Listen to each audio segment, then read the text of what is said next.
पूरे गाजा को खंडर में तब्दील करने के बावजूद इजरायली सेना हमास का सफाया नहीं कर पाई। उल्टा गोला बारूद से जिन इमारतों को इजरायली फौज ने खंडर में तब्दील किया था, वही खंडर इजरायली सैनिकों की कब्रगाह बन रहे हैं और ये काम हमास के लड़ाके कर रहे हैं।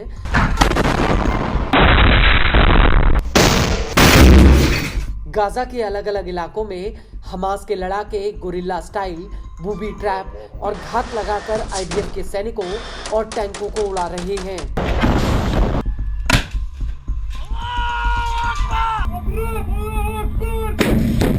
लेकिन इतना सब कुछ होने के बावजूद इजरायली पीएम बेंजामिन नेतन्याहू ने ऐलान कर दिया है कि वो हर हाल में गाजा शहर पर कब्जा करेंगे। लेकिन ऑस्ट्रेलिया, जर्मनी, इटली, न्यूजीलैंड और ब्रिटेन ने गाजा सिटी पर हमले को लेकर इजरायल की निंदा की है। लेकिन गाजा सिटी पर हमला करना इजरायल के लिए एक बहुत बड़ी भूल साबित हो सकता है, क्योंकि मौजूदा समय में इजरायली सेना पहले ही सैनिकों की किल्लत से जूझ रही है।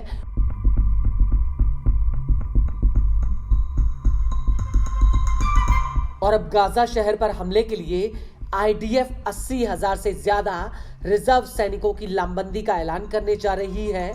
इजरायली मीडिया रिपोर्ट्स के मुताबिक 1 महीने के भीतर इन सभी रिजर्व सैनिकों को आईडीएफ के पास रिपोर्ट करना होगा। लेकिन कई जानकार मानते हैं कि युद्ध की शुरुआत के दौरान जिस स्तर पर रिजर्व सैनिकों ने युद्ध में हिस्सा लिया था, उसके मुकाबले इस लामबंदी में बेहद ही कम संख्या में इजरायली रिजर्व सैनिक इकट्ठा होंगे।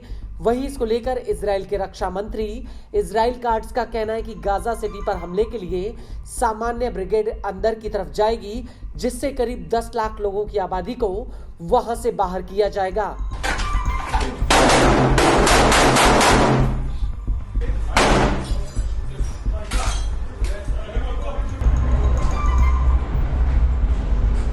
लेकिन गाजा में लंबे युद्ध की वजह से इजरायली सैनिक पहले ही करा रहे हैं।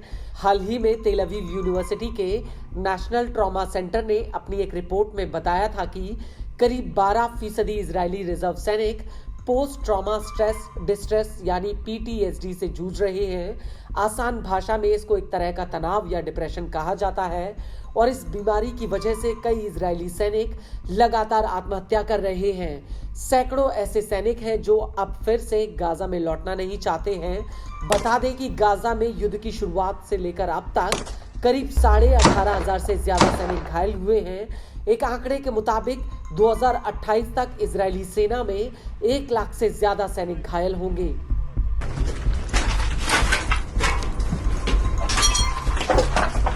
आईडीएफ के डेटा के मुताबिक 2023 में 17 सैनिकों की जांच आत्महत्या के रूप में हुई और यह आंकड़ा साल 2024 में बढ़कर 24 पर पहुंच गया था।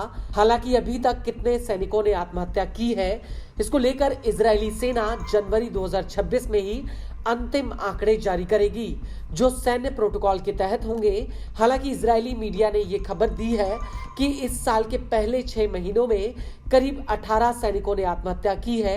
इनमें से 4 आत्महत्या के मामले जुलाई के पहले 2 हफ्तों में दर्ज किए गए। इसको लेकर इजरायली सेना के ह्यूमन रिसोर्स निदेशालय के प्रमुख आमिर वदमानी ने कहा कि इजरायल ने बड़े पैमाने पर नुकसान का सामना किया है। हर व्यक्ति अपने आप में एक दुनिया है और हर एक व्यक्ति बहुत ही ज्यादा है।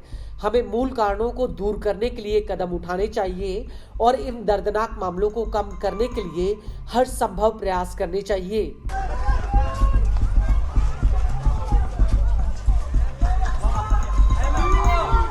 वहीं इजरायली मीडिया के मुताबिक 7 अक्टूबर 2023 के बाद से ही इजरायली सैनिकों में आत्महत्या के मामले बढ़े हैं। पुरुष सैनिकों में आत्महत्या के मामले 5 गुना ज्यादा हैं, क्योंकि वो अपनी परेशानियों पर बहुत कम बात करते हैं।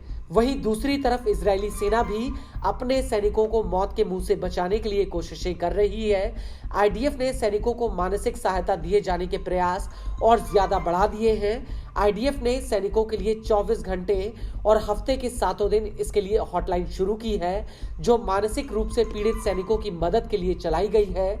इसके लिए एक नया क्लिनिक भी खोला गया है, जो जंग में तैनात उन सैनिकों की मदद कर रहा है जो पीटीएसडी और युद्ध से संबंधित तनाव से पीड़ित हैं।